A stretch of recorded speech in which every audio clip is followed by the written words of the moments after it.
Hello and welcome to the channel. And as always, I am coming to you before I have to go in and work, as I am consider myself a working class kind of guy. So if you notice from my subtitle that characters matter and subjects move plots, I I wanted to do a unique kind of move when it comes to this whole Captain Marvel situation, because people ask me exactly why I disagree with this movie, and I've had lengthy discussions with people about why I feel like this film has a weak reason to why this character can be portrayed the way they are. So it took me a while to watch and realize what I was seeing, because I don't think even reviewers that I've been watching have picked up on this. But the whole trope that's being portrayed in Captain Marvel seems to be this angle of amnesia. And they asked me, well, what films have done this before?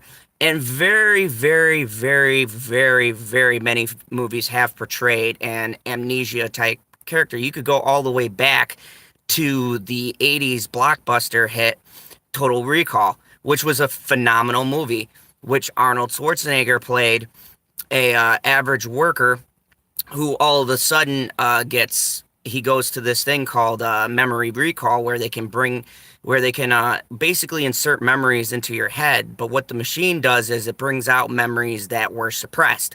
So in a sense, he had amnesia about the old events of his life. And now also it occurred to me that before this movie came out, which no one even picked up on but a film,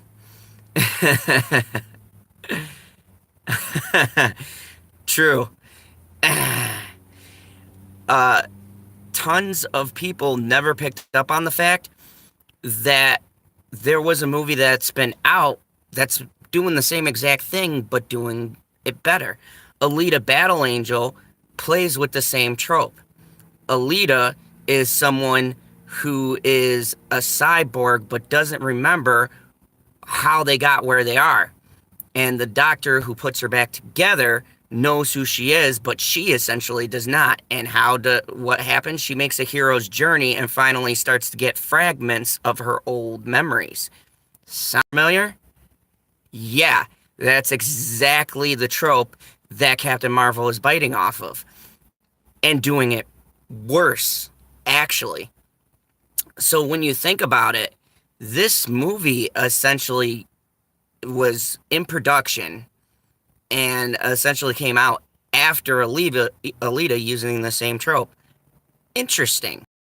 Not to mention the fact that if you look at the movies comparison side by side, they're two different stories, but the characters deal with this arc in two different ways. One comes off as flat and uninspired, and the other one is world building. The characters and the world play a part in, of course, through this journey.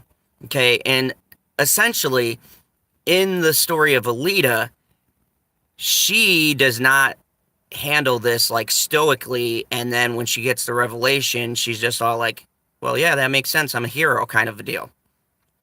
She journeys, she falls down, she has a character arc, she has revelations that really you could see the pain of her finding out certain things about her life. Whereas in other films, we only get one revelation and nothing, no response, no reaction to the fact that everything you thought you knew was a complete lie and your perception was destroyed. This should be a powerful moment, and it's not. And this is where the two films diverge, because you still see the pain and struggle throughout the rest of the movie for Alita, whereas for Captain Marvel, you just don't get nothing. It's just more of a, okay, this happened, I'm good, and then that's it. And that's not a real human emotion. And the irony of it is, one hero is a cyborg and the other one is a human. yet the one who's a human doesn't have a human reaction to something most people would have a reaction to. And this is what my argument was about this trope. It's a lazy trope, no matter what film you put it into, and I love Alita. But it's not the trope that should affect how the movie goes, it's the character within the world. I mean, if you look at film as a whole, they use thousands of these different tropes in their writing. But what sells it to us as an audience is how the character plays off of this, what their actual emotion is. You can use the same thing over and over again. You could just tell the story in a different way. And that's what I mean when I say characters are the ones that move the story, not these plots and these tropes that filmmakers make. Those are just devices to get a character from one point to another. The character itself is the one involved in the journey. And as viewers, we're not connected to the subject, we're connected to what the subject is about, essentially who the subject is about. That is what film essentially wants us to connect to, or should want us to connect to. And this is the major problem in most movies. And I use Captain Marvel because it's the most recent, but honestly, this is a wider problem than just this film. Most films are suffering to the fact that there's no new subjects coming out, and they're using these tired tropes with flat characters. And this is where you have the disconnect between the audience and the film itself. And for all of its flaws, I have said Captain Marvel as a movie is okay. It's not actually bad. It works as a movie. But as a story about a character, it works in no way possible, because the character itself doesn't work. The character itself is a cardboard cutout, is a plank of wood. It's lifeless. And that is the problem. And the person playing the character is essentially the same way. See, you can forgive a flat character if someone with personality can bring that character out. For instance, Tom Hardy's Venom. Now, a lot of people with this movie, it's weird. They're either going to like it or they're going to hate it, or they're going to fall into a class where they say it's just fun. But who sells that movie? Tom Hardy. Because let's be honest, the source material that it comes from, Venom was never meant to be on the main stage. Venom is a good support. He's a good foil. So you took a support to make him a main character. And that fails utterly unless you don't have someone passionate and committed to the role. And Tom Hardy was passionate in his delivery. He was committed to making us believe about a bond between an alien and himself and natural human reactions. And everyone could say, he was kind of crazy at times or whatever.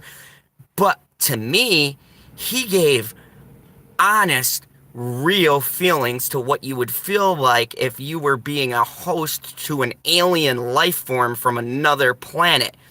And your mental reactions. I mean, really study the different random things that he does, the different things that he says, how he reacts, and then how his character is portrayed in the film. It doesn't go out of sync. It doesn't disconnect. It's as if Tom Hardy put himself in the movie and put himself in the fictional character, and his character put himself with this thing. It's as if they work as a unit. And if you look in the comics, they are symbiotes. And that is why the audience likes this film. That is why it resonated with the audience, because crazy decisions by Tom Hardy, when you really think about it, weren't crazy. They were natural reactions he felt as a human, placing himself inside of the role. Captain Marvel feels artificial because there's none of that. I don't feel one bit of connection between character and actor, and thus disconnect. Thus, you can't feel what your character is feeling. Therefore, you are not the character. You are a person playing a fictional character. And there is a difference between that. Because when you are just playing a fictional character, you are essentially just there. You are being told to do something, and you are doing it. But there's no emotion behind it. And this is the problem with characters, not just in this movie, but in films in general. I went to see the movie Greta.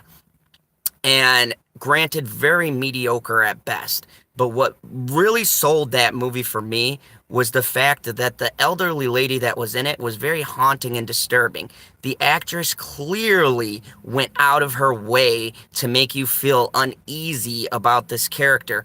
And the girl who plays the victim actually did a really good job. And I felt her fear. And it was a slow building movie, but I did feel the intensity of this being watched by someone and being creeped out, essentially, into terrified, into genuinely scared for your life. And whether you like or hate the movie, the progression is there. Now, am I going to say this is a groundbreaking horror film or it hasn't been done before? No, it's been done like numerous times. But it's on the actor to sell the role to me, to make me buy that this is its own unique thing and that I should be scared of this character. And the funny part about these social justice warriors, these biased critics, and everybody out there who calls these videos, and everyone in the YouTube community trolls who tell honest, real opinions, the difference is that these critics turn a blind eye, but they know the same things that I know. They know it. Look at the reviews for the critics. They want to say it because deep down in their soul, this is the thing that they do, and they push it back and ignore it, but it trickles out. They try to be generous with their review, but it trickles out. And they see the same things that I see. They say it in a different way. They say it nicely. But if you look at the reviews closely and you read between the lines, they're saying the exact same things that I'm saying or that everyone else is saying. That the character is not there. That they're not feeling the emotional connection. But they're not going to tell you that. They're going to sugarcoat it and they're going to say, well, the film had problems, it had plot holes, it had development issues, but girl power, go Brie Larson. And it's like, no, that's not the character. You're signaling the actor, but what about the character? Tell me your honest opinion about the character. And that's the argument you should put to these people. Because everyone I ever talk to, I go, okay, you like the movie, you like the supporting cast, but that's not the name of the film. What do you feel about the character? Oh, they're all right. The action was good. Did you see the scene where she flew through the ship? That's all window dressing. That's just something the character happens to have. That should essentially be what the character struggles with, but they don't. The embrace is too soon. The character has nothing that makes us identify with this great power. And this was the issue with Star Wars. This is the issue with Rey. This is the issue with every other one of these characters that are coming up. They're given phenomenal power, but they're not given a consequence. They're not given a safeguard. They're not giving something that gives you a sense of peril when they're in a situation. And that is terrible. Tropes will only get you so far, but the character has to have a flaw. I mean, humans have flaws. It's just common sociology or it's just common psychology. By nature, human beings are flawed. Therefore, when you write a character, in order for me or any intelligent person to connect to that character, they have to be flawed. Otherwise, I can't identify with them. Actually, it breeds envy at a person for being so perfect. It breeds the opposite effect of what you're trying to go for. You're not making us feel anything. You're making us angry because we know this is fake. You're taking us out of a fake universe and you're making it even faker. And that's the problem. Alita didn't take me out of the universe because when you really study that film, when you really watch Alita's battle, when you see the effects and you look in her face and you see those little moments where she gets hit with truths and she's down there and you watch her face, even with the big eyes. And I know that's distracting, but they just get put to the back of your mind 3/4 of the way into the film. You see the emotional range from a CGI character. Now look at Captain Marvel. There is nothing. Literally, when she finds out everything's there's a lie, and I can't make this up, this was the most hilarious part for me. 1 tear. No one does 1 tear. If you find out that your whole world, everything you thought was true is a lie, you're going to tell me any normal human being wouldn't get angry? Wouldn't do some kind of storm off? Maybe if you're deeply emotional, wouldn't break down, fall in a field, go, oh, it's a lie, right? Nothing like that. You know what? Even in the Star Wars prequels, as corny as it was, think about that scene when Vader goes, no, greatest meme of all time, okay? But still, I got more of a emotional connection with that. It was funny, don't get me wrong. I chuckled a little bit, but I see what George was trying to do, and I understand it. I understand, even though it was in a very, very terrible way, I can forgive it because I understand what he's trying to say. He's trying to tell us this great revelation hits Vader at the very last moment, right? So when you see that last scene, as corny as it is, that anguish, he lets out all of that power with the Force, and he's feeling all of this loss and turning it into hatred. This is the completion of his journey. And as funny as it was, still a part of me inside knew that he had finally become Darth Vader. It was cemented in that moment, okay? Back on Mustafar, when Obi-Wan and Anakin were fighting and he gets all chopped up and he says that line, he goes, "You were like a brother to me. I loved you." And then Anakin looks at him and goes, "I hate you." That cemented it for me. That cemented that epic conflict that they'll have in New Hope. That explains to me now, in a deep connection, how they could never get back to where they were. So when he faces him, theoretically years later, he's not going to feel guilty about killing his mentor anymore. That was it. That was the final turning point in this relationship. They can no longer be friends because they stand too much on different ideals. They stand on different footings. They're too far apart. The gap is finally too wide for them to ever reconcile. The only way that this feud ends is the inevitable death of one of them. There could never be a buddy-buddy friendship again. They can never shake hands. They can't ever go into a room and talk again because of their choices. They are forever on opposite sides. That is powerful. That is why I love Revenge of the Sith, because it had a lot of powerful moments in it, and I connected to it. And even Star Wars fans who don't like the prequel connect with Revenge of the Sith and will tell you that's the best out of the three, because those moments like that, it finally brought closure. And once again, character versus tropes. The revenge trope has been done 1,000 times up to this point, but we don't feel like that. We feel like Lucas is telling us a story. He's finishing up a bookmark for these great characters. He's letting you know that, oh yeah, you still have hopes of Anakin turning straight, but it's not going to happen. He becomes Darth Vader. This is how. No matter how much you sat in the theater through all of this and you saw his journey and you're hoping he doesn't become Darth Vader, it's inevitable. In this moment, at this time, when they battle on Mustafar, when they have that fiery battle, and even that battle on a fire planet is symbolic to the two characters. It is the rage inside of Anakin. That's what that planet is a representation of. It's an unending rage that he can't control. And Obi-Wan, to me, represents that little bit of light he has left, that little bit of hope trying to get into his head and tell him, hey, you can turn back. We can get off of this planet. I can still save you.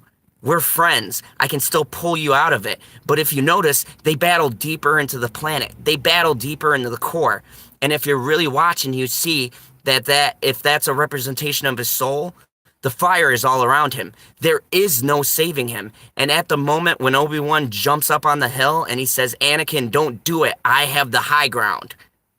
His arrogance, his rage, all of that fire surrounding him props him up and makes him think that he can elevate past his master, that he has already elevated past his master, that he's young, he's stronger, he's faster, he's got this new dark side power, he just defeated all of the Jedis, he's done these great things, and he can make this leap and beat his master and finally prove to his master he is stronger than him. He wins. And if he takes that hill, then Obi-Wan has been wrong about him this whole time. That the Emperor who propped him up is right.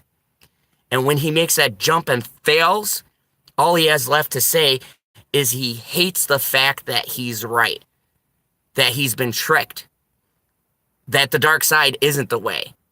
He hates all of it. He's given up. He's just going to give in and keep on feeding the ego. That is powerful. That makes that whole movie not generic. It makes it stand out. It makes it special. And that is what Marvel fails to see. These SJW movies and all of these things that come out, all of these people on this side fail to see. They see people as cardboard cutouts. They see characters as cardboard cutouts, devices for messages. If you want to send a message, you can't do it off the back of a cardboard cutout. They got to be real. They got to be 3D. They got to be something people can hold on to, people can touch, something that's tangible. And these characters aren't tangible. And this is the worry with this character, because Brie Larson might be a good actress. I don't know. I've seen Room. I know that. She has the ability in there. But she's the perfect spokesman for this, because I don't even think she really cares about this character. She said as much. She said this is her platform, right? So when you look at something as a platform, you don't put emotion behind what you're champion, right? You just are there. That's why this can't work. That's why, to me, this movie doesn't work. That's why, to me, no matter how many special effects you put in, the de-aging process, and all of the great support from the supporting cast, that's why this will always fall flat. Because the main driving force has no force.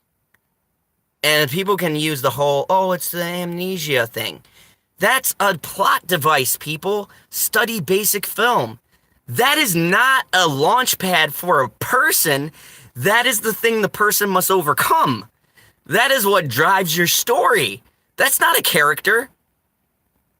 Amnesia is not a character. That's a device to use to get from the character from point A to point B. That is just something for us to identify with, but it's up to the character to sell the struggle. And that is the problem. They don't sell the struggle. Sure, they sell the issue, but there's no resolution. Exactly. Amnesia isn't personality. I like that. That's another great point. Amnesia is not a personality trait. Like I said, the trope, it's an outside influence. It's just like if you're faced with a situation where someone calls you an idiot, right? That's just conflict. What you personally feel about that is going to determine how the conflict ends. So if I'm walking outside and someone slaps me in the face and I punch them back, which I clearly feel rage, right? Conflict resolution. This film does conflict and no real resolution. Even if there's a struggle within her, we don't see it, so we don't know how it resolves. And this is my issue, and it brings me back to my main subtitle, that characters are the driving force of a story since the dawn of time. The situations that they encounter is what affects them as human beings, okay? Having amnesia is a situation that a character will encounter. How they deal with it affects their character.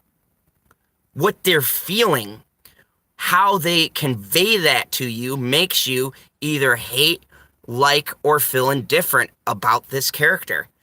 And that is why I wanted to make this, because I hate that invalid argument I always get where critics and people argue with me that the whole amnesia bit is a good excuse for being a flat character. It is not. It is actually makes it worse, because there should be more emotions. You should be in greater turmoil not knowing who you are. Just think about it.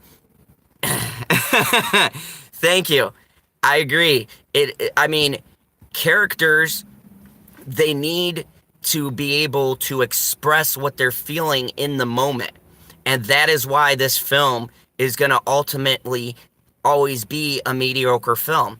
And I dare say, if you give this, I'll be nice. I'll give this a year maybe.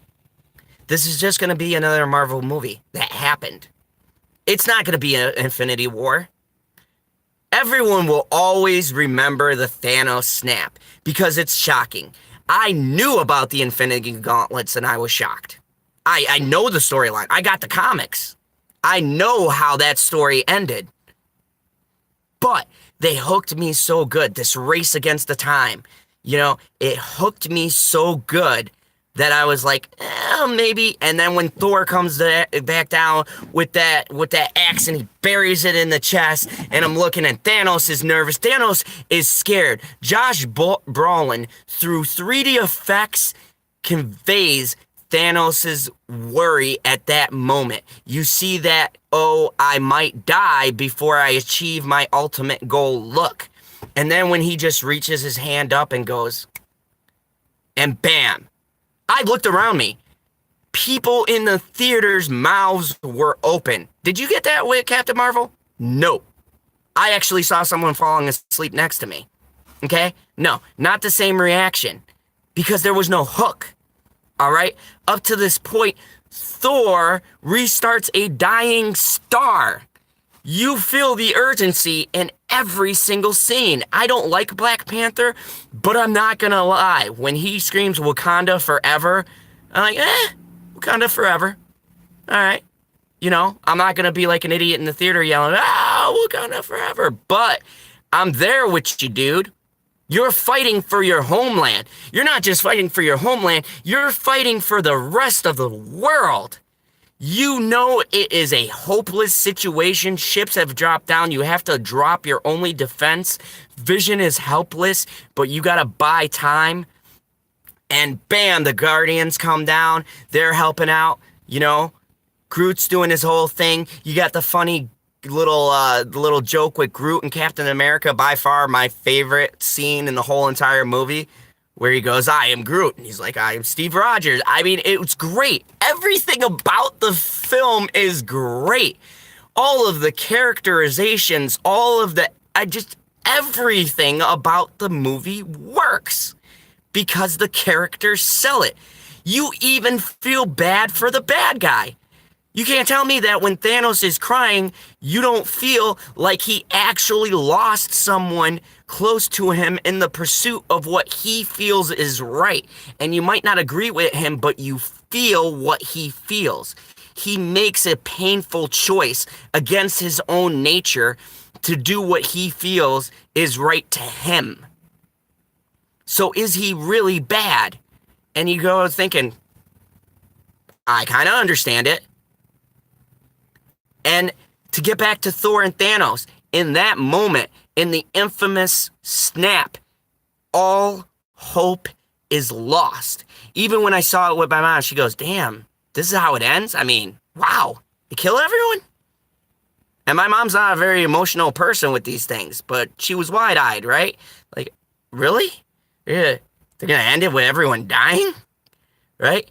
And that moment with Tony Stark and Tom Holland, I'm not admitting to crying, but let me tell you something. That moment when he's holding up this person he's mentored, and here's the teacher watching their student pass away.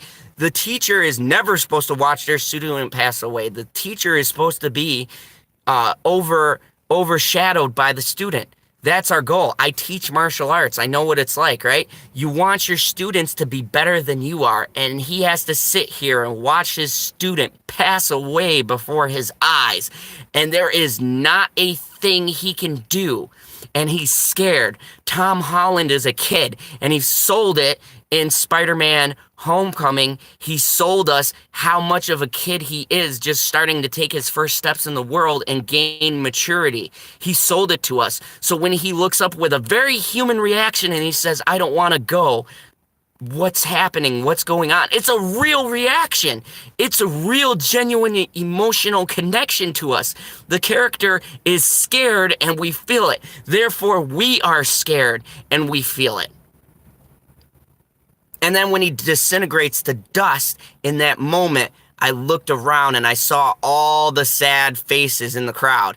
I saw even kids crying. They don't understand, they don't fully comprehend the emotional range in that scene, but they know that it's sad. Because deep down in the core, that even children know when something's sad. And they're crying because they know they're supposed to cry.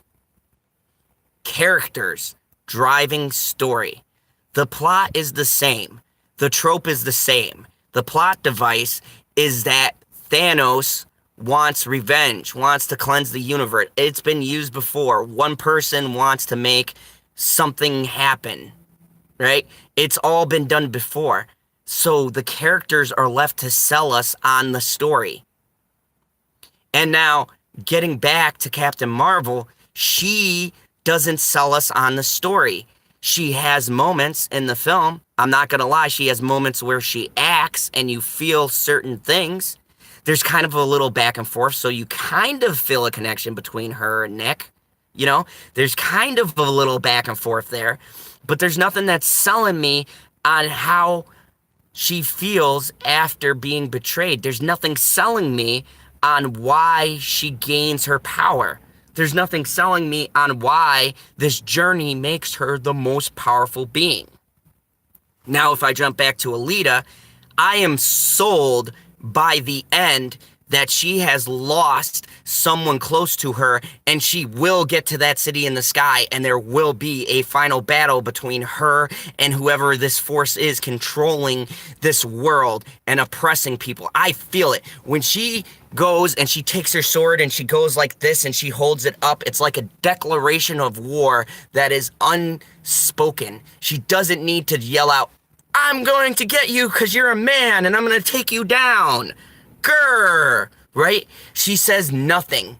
She's at the end of this thing after winning this rollerball thingy. She's at the end of it and she looks to the sky like, "You stole someone important in my life. And if it's the last thing I do, we will meet face to face and I will take you and everyone else around you." And she conveys it simply by standing there and the crowd cheering her name and her looking up at that sky as if she's looking directly into his eyes. And when that evil guy is revealed and he smiles, he has accepted her challenge. He is saying, finally, something interesting. You know, he tries the softball approach, tries taking her out here and there just to test where she's at. He puts her through the trials to see how strong she is. And once he figures it out, in that last moment, that's where you realize that this needs a sequel because there needs to be a battle. Because they both have finally accepted each other as the strong opponents that each one is. The lengths that they're willing to go to try to take each other out. And she said nothing. You know, Captain Marvel's big scene, and I'm not spoiling anything, you can see it in the trailer, where she's standing there and she's in full, like, I call it, the best way I heard it was Super Saiyan mode, right? She goes Super Saiyan, right? And she goes like this and the flames shoot off. Cool effect, but I don't feel anything. I just feel like I'm intimidating you, and the villain is so generic that he flees. And it's like, that's it?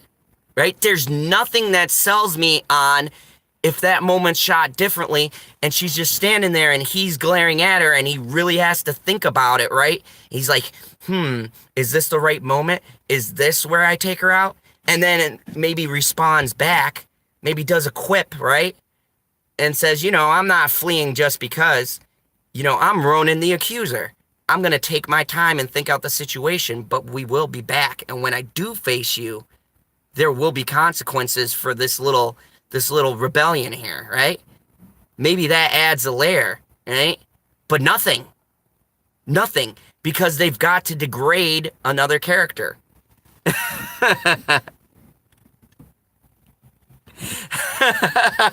I know. I mean, any logical person who does reviews, who's actually smart about this, will agree. We'll probably go word for word, because of the fact that as people who watch films and connect with characters, we know what a character arc is.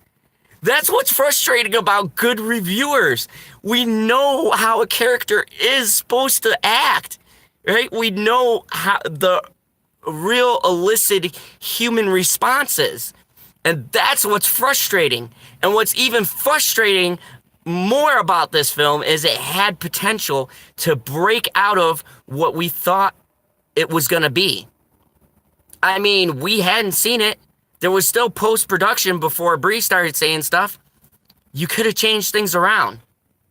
But 14 different writers in the kitchen, and that's all on the credits. I mean, seriously. You're going to have a hodgepodge of different ideas, and none of them are going to work. There's very few writing teams that can have that many writers and make all of the thoughts come together and work because there's too many ideas.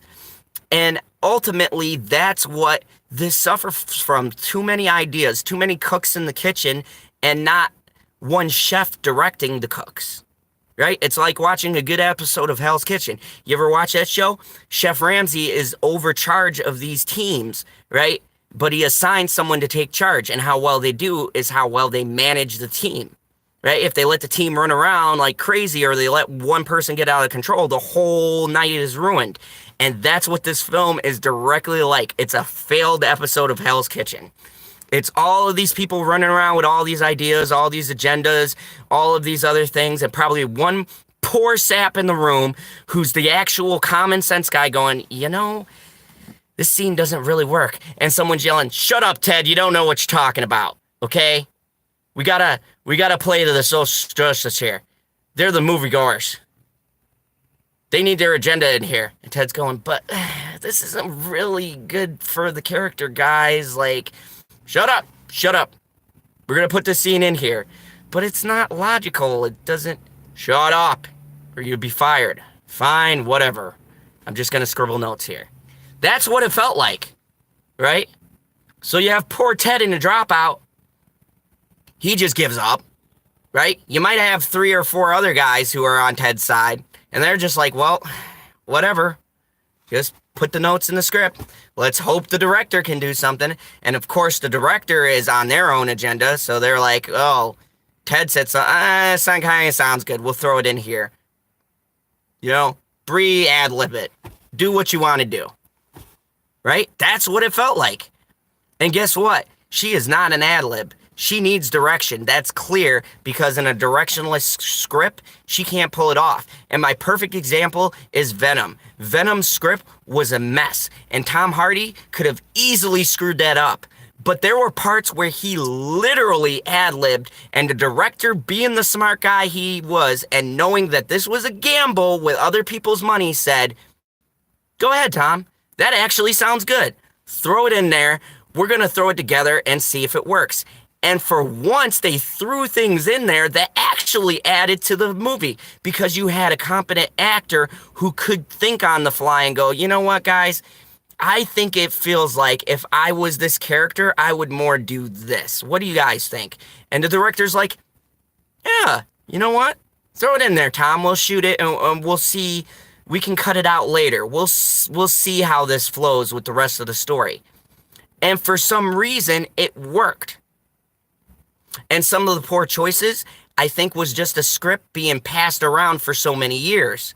And one director having to make sense out of a gigantic mess. And yet, Venom still broke box office numbers. Why? Because the actor cared and sold the character. The character drove us there. Word of mouth about this crazy character, this crazy buddy cop relationship between Venom and Tom Hardy, that spread. And people actually enjoyed it. And the reverse is this case, right? It was up to Bree to sell the character, but she doesn't. She just acts it. She essentially phones it in, okay? Samuel L. Jackson is adding his normal depth. Coulson's adding depth. The cat is adding depth. But she is not willing to break out of the box that she feels she needs to put herself in. And therefore, the character suffers. Therefore, at the end of the day, this will always fall flat. And so, in closing, my whole thing is this. Hollywood, Characters drive stories. Characters are not plot points. Characters are supposed to be a representation of people.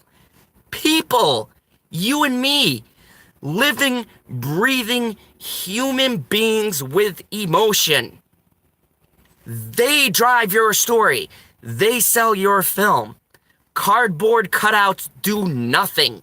You can put the greatest trope in the world or plot point in the world, and unless you have a person to sell it, your movie will suck because there is nothing behind it. And it's been that way since black and white. How do you watch a black and white film? Because you care about what it's telling you. How do I still watch The Good, the Bad, the Ugly? Because there's character development. How do I watch Dirty Harry? Because there's character development. You need to drive the story and you need to drive the character at the same time. You can't have a runaway story with no character. And you can't have a character with a runaway story.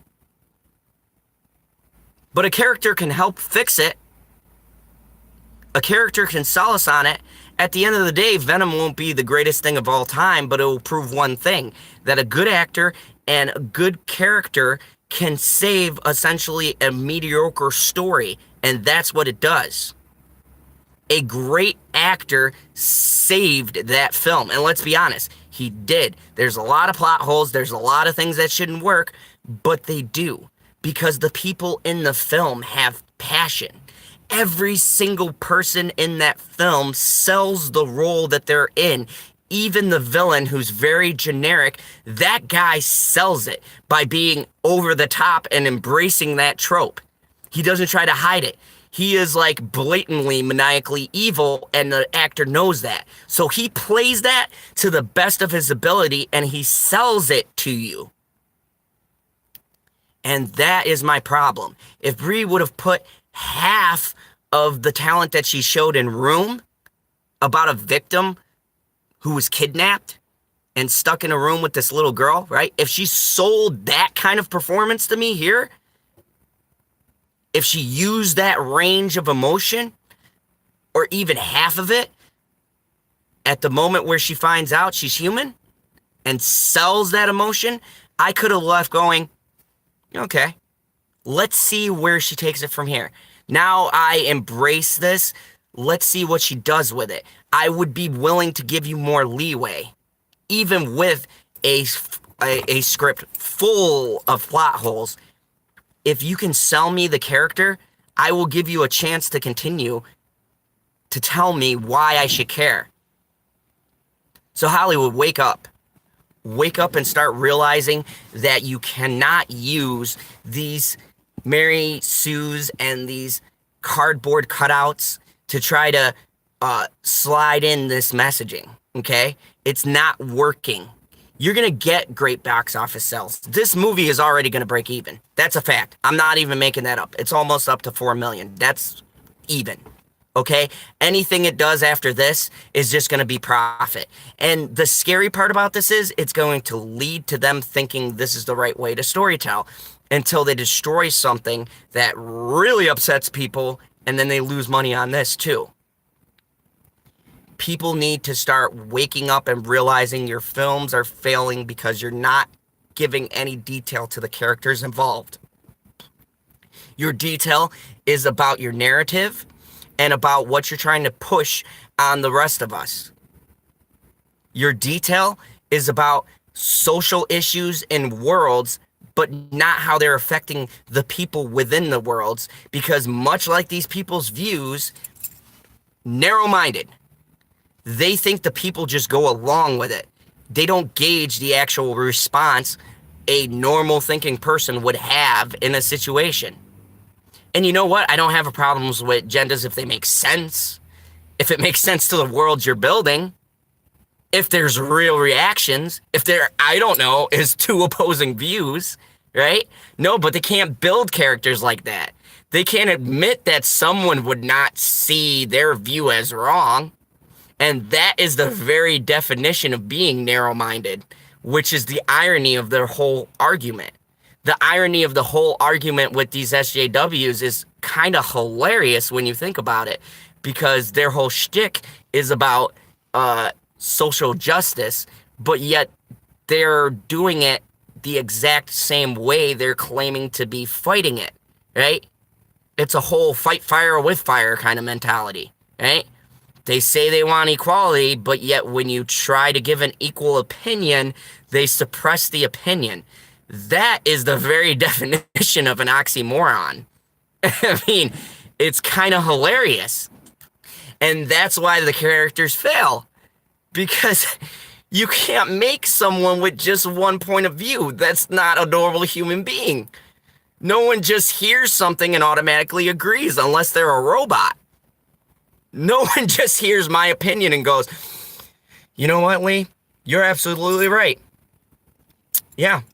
Until this very moment in my life, I had seen things totally wrong. You are a god amongst critics.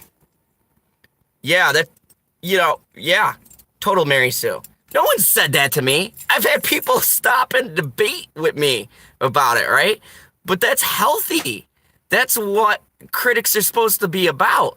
They're supposed to spark interest within yourself, right?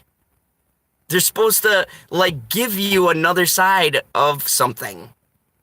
And then you choose logically.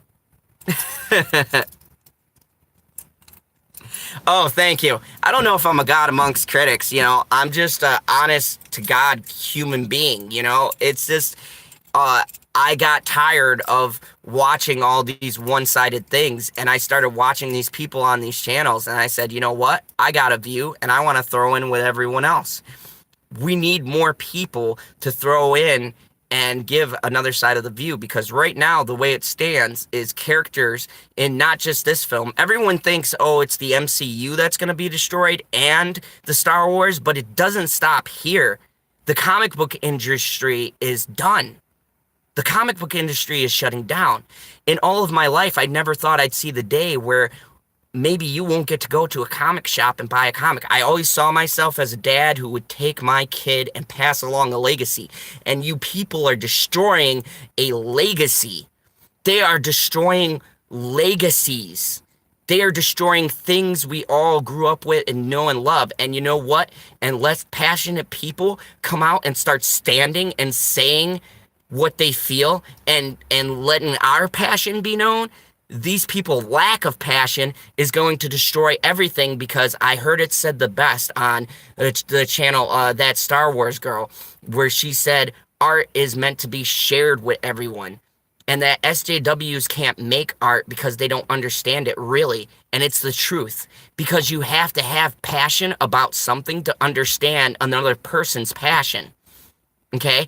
Why was Van Gogh so famous? Why was Picasso so famous? Even after their death, their work transcends their life, because their passion is in the piece and we connect with it. We feel it, much like movies. The passion has to be in the piece.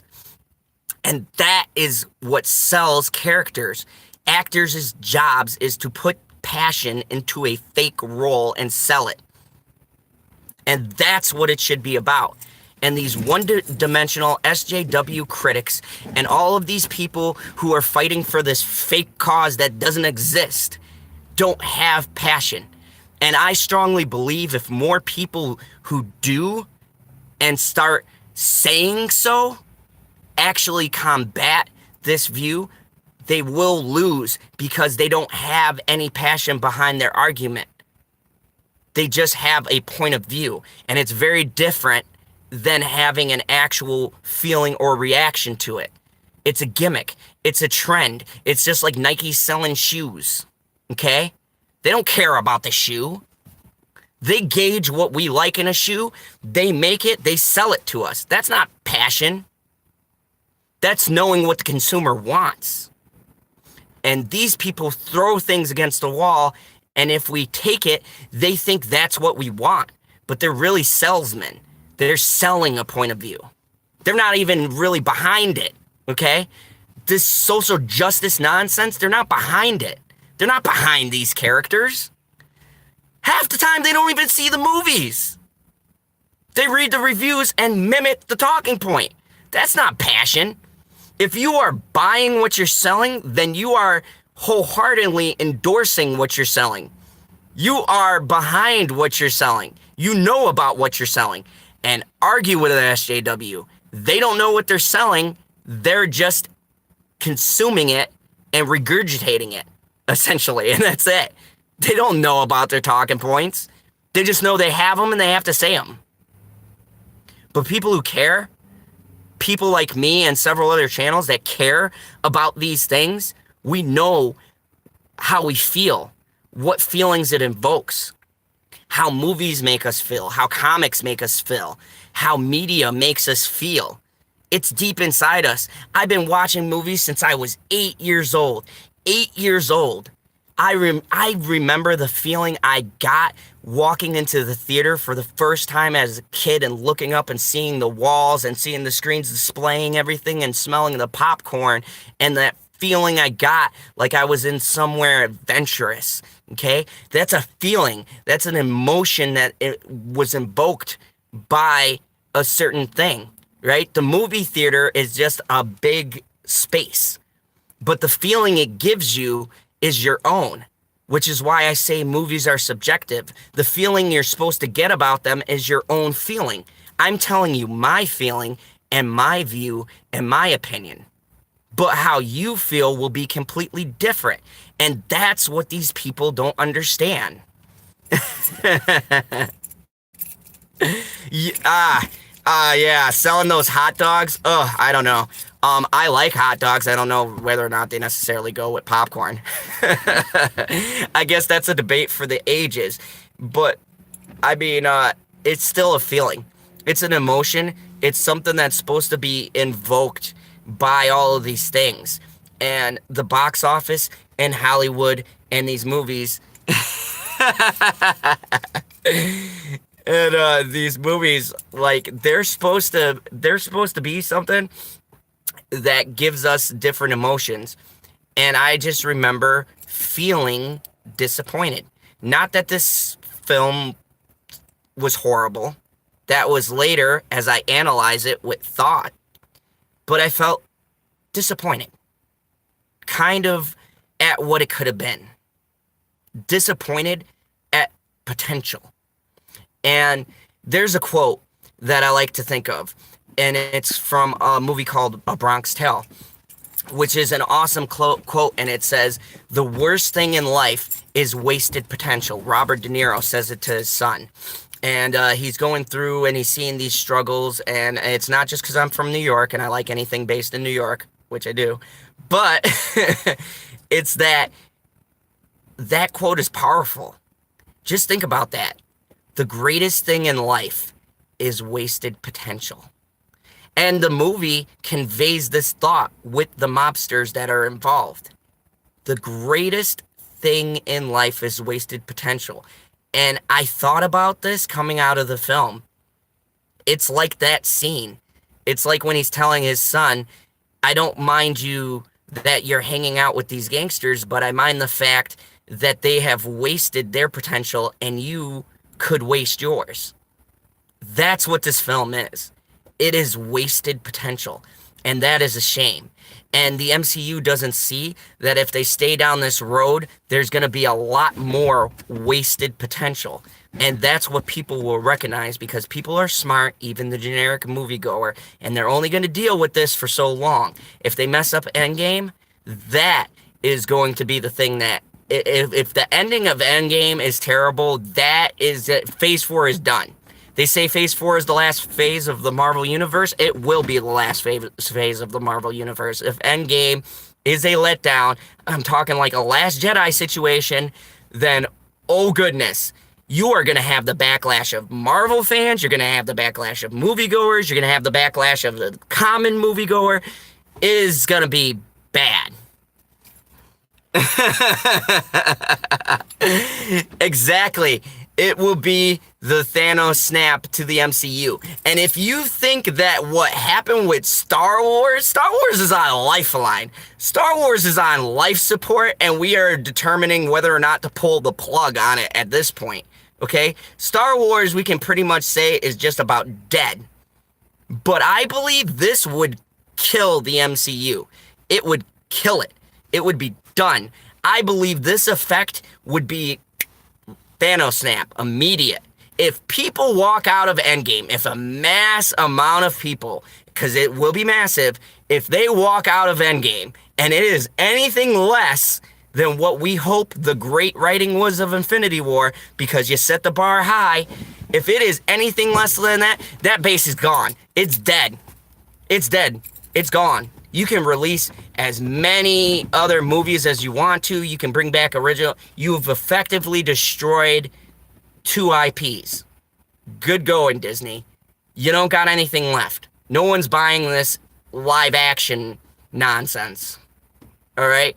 If you put into Endgame what you did for Captain Marvel, oh boy, if you make a mediocre ending to quite possibly the greatest movie that we've had in recent years, if you give anything less than 100%, it will be the downfall of the MCU.